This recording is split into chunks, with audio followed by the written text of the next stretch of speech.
ವಿಜಯಪುರದಲ್ಲಿ ಶ್ರೀ ಸಂತ ಸೇವಾಲಾಲ್ ಮಹಾರಾಜರ 287ನೇ ಜಯಂತ್ಯೋತ್ಸವ ಅಂಗವಾಗಿ ಫೆಬ್ರವರಿ 22, 2026ರಂದು ಪ್ರಥಮ ಬಾರಿಗೆ ವಿಜಯಪುರ ನಗರಕ್ಕೆ ಆಗಮಿಸುತ್ತಿರುವ ಶ್ರೀ ಧೀರೇಂದ್ರ ಕೃಷ್ಣಶಾಸ್ತ್ರಿ ಬಾಗೇಶ್ವರ ಧಾಮ ಅವರಿಗೆ ಜಿಲ್ಲೆಯ ಸಮಸ್ತ ಬಂಜಾರ ಸಮಾಜದಿಂದ ಹಾರ್ದಿಕ ಸ್ವಾಗತದೊಂದಿಗೆ ನಮ್ಮ ವಿಜಯಪುರ ಜಿಲ್ಲೆಯ ರಾಜಕೀಯ ಮಹನೀಯ ವ್ಯಕ್ತಿಗಳ ಮಾರ್ಗದರ್ಶನಗಳೊಂದಿಗೆ ಕಾರ್ಯಕ್ರಮದ ಆಯೋಜಕರಾದ ಶ್ರೀ ಪ್ರಕಾಶ್ ಚೌಹಾಣ್, ರಾಷ್ಟ್ರೀಯ ಬಂಜಾರ ಪರಿಷತ್ ಕರ್ನಾಟಕ ರಾಜ್ಯಾಧ್ಯಕ್ಷರು ಹಾಗೂ ರಾಷ್ಟ್ರೀಯ ಲಕಿಶಾ ಬಂಜಾರ್ ಸಂಸ್ಥಾಪಕರು ಅವರು ಎಲ್ಲ ಸರ್ವ ಸಮಾಜದ ಮಹಾಜನತೆಗೆ ಶ್ರೀ ಧೀರೇಂದ್ರ ಕೃಷ್ಣಶಾಸ್ತ್ರಿ ಬಾಗೇಶ್ವರ ಧಾಮ ಅವರ ಆಶೀರ್ವಾದ ಪಡೆದುಕೊಳ್ಳಬೇಕಾಗಿ ವಿನಂತಿಸಿದ್ದಾರೆ.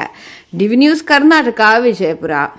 भारत के प्रदेश कर्नाटक बीजापुर में 22 फरवरी को वहां के बहुत ही प्रिय हमारे अति स्नेही श्री प्रकाश लाल चौहान जी के द्वारा जो बंजारा समाज के अध्यक्ष हैं, राष्ट्रीय अध्यक्ष हैं, उनके द्वारा उनके नेतृत्व में कर्नाटका बीजापुर में झील के पास एएसपी न्यू कॉलेज के पीछे एक दिवसीय सम्मेलन रखा गया है. हम 22 फरवरी को वहां पहुंच रहे हैं. लगभग 2 बजे के लगभग आप सब बीजापुर कर्नाटक वाले जितने भी हैं पहुंचे और उस संत सम्मेलन में हनुमान जी की कथा को भी सुनेंगे. 1 घंटे के लिए चर्चा सुनेंगे. संत सम्मेलन में संतों के उद्बोधन भी सुनेंगे.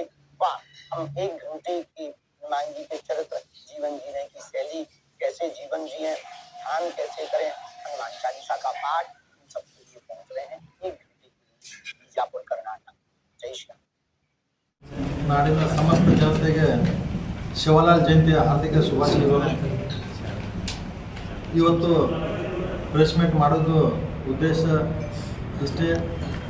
ನಮ್ಮ ವಿಜಯಪುರ ನಗರಕ್ಕೆ ಶ್ರೀ ಸಂತ ಶಿವಲಾಲ್ ಮಹಾರಾಜರ ಜಯಂತಿಯ ಅಂಗವಾಗಿ ಧೀರೇಂದ್ರ ಶಾಸ್ತ್ರಿ ಶ್ರೀ ಬಾಗೇಶ್ವರ ಧಾಮ ಧರ್ಮದವರು ಎಲ್ಲ ಸಮಾಜದವರು ನಾವು ಬಂದು ಈ ಇಂಥ ದೊಡ್ಡ ಶಕ್ತಿ ನಮ್ಮ ವೀರಾಂಜನೇಯ ಹನುಮಾನ್ ದೇವರದ ಒಂದು ದೊಡ್ಡ ಶಕ್ತಿ ಬರುವಂಗ ಅವ್ರು ತಗೊಂಡು ಬರ್ತಾ ಇದ್ದಾರೆ.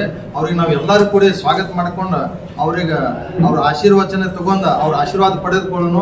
ಅದಕ್ಕೆ ತಮ್ಮೆಲ್ಲರೂ ಬರ್ಬೇಕಂತೇಳಿ ಕಳ್ಕಳೆ ವಿನಂತಿ ಮಾಡ್ಕೊತೀನಿ.